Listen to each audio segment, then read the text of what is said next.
एक भावुक और गरिमामय समारोह में भारतीय सेना ने नवनिर्मित कारगिल बाईपास पुल को औपचारिक रूप से कैप्टन अनुज नैयर महावीर चक्र सेतु नाम दिया। ये नाम 1999 की कारगिल युद्ध में 17,000 बटालियन के वीर जवानों और कैप्टन अनुज नैयर की सर्वोच्च शहादत को अमर श्रद्धांजलि स्वरूप समर्पित किया गया। आपको बता दें, कैप्टन अनुज नैयर ने ऑपरेशन विजय के दौरान मुस्को घाटी में स्थित पॉइंट 4875 के पश्चिमी ढलानों पर पिंपल कॉम्प्लेक्स को दुश्मन से मुक्त कराते हुए वीरगति प्राप्त की थी। उनके अद्वितीय साहस और नेतृत्व के लिए उन्हें मरणोपरांत भारत के दूसरे सर्वोच्च युद्धकालीन सम्मान महावीर चक्र से नवाजा भी गया। इस विशेष समारोह में शहीद की माता श्रीमती मीना नैयर और उनके छोटे पुत्र श्रीकरण नैयर ने भाग लिया। उनके साथ वरिष्ठ सैन्य अधिकारी, गणमान्य अतिथि एवं 17,000 बटालियन के प्रतिनिधि भी उपस्थित रहे। ये पुल रणनीतिक रूप से महत्वपूर्ण राष्ट्रीय राजमार्ग 1D पर स्थित है, जो कारगिल नगर को बाईपास करेगा। इसके निर्माण से न केवल यातायात में सुधार होगा, बल्कि सीमावर्ती क्षेत्र के संपर्क व्यवस्था को भी मजबूती मिलेगी। कैप्टन अनुज नैयर महावीर चक्र सेतु केवल एक इंजीनियरिंग संरचना नहीं, बल्कि देशभक्ति, दृढ़ता और बलिदान का भी प्रतीक है।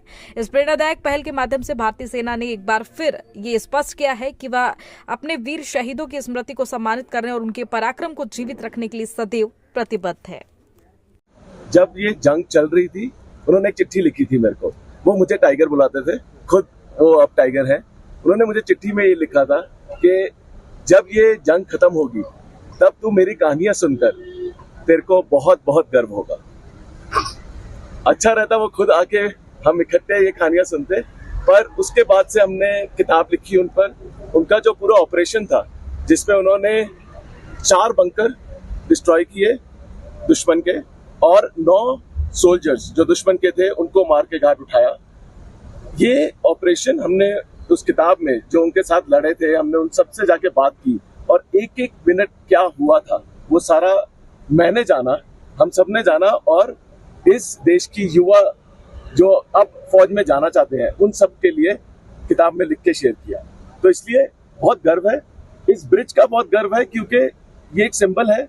उन्होंने हमें इस पूरे देश से जोड़ दिया है और ये ब्रिज भी एक जगह को दूसरी जगह से जोड़ता है। तो बहुत धन्यवाद भारतीय फौज का, जो उन्होंने इस ब्रिज को उनके नाम पे रखा है। मेरे लिए 26 साल के बाद, आप 26 साल नहीं कह सकते, पूरे 26 साल जो ये आर्मी एंड हमारी जो सिविलियन पॉपुलेशन, इवन सब लोग मेरे साथ ही रहे हैं।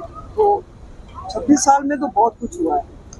एंड ये जो एक चीज़ है, ये बिल्कुल अनुज को मैच करती है, बिकॉज वो ऑलवेज स्पीड में रहते थे। एंड मैराथन रेस में मुझे कदम जहाँ तक जाते थे।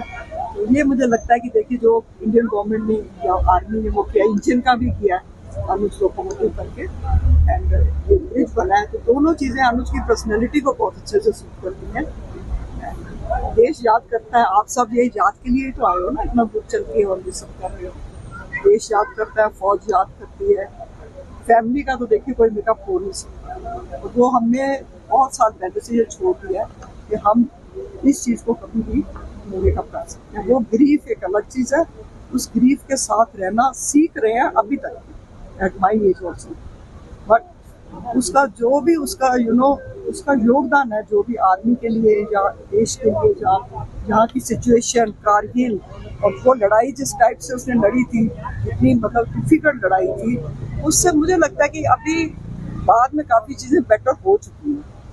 आज की डेट में देश भी ज़्यादा सक्षम है, आर्मी भी ज़्यादा सक्षम है। That was a sudden war. उस सडन वॉर में जितना वो कर सके, उन जितने भी 527 लोग थे, पढ़े लिखे अच्छे लोग थे, उनके बलिदान जो है, उनको ये पहाड़ियाँ भी याद रखेंगी, देश भी याद रखेगा, फौज भी याद रखेगी, सब याद रखेंगे।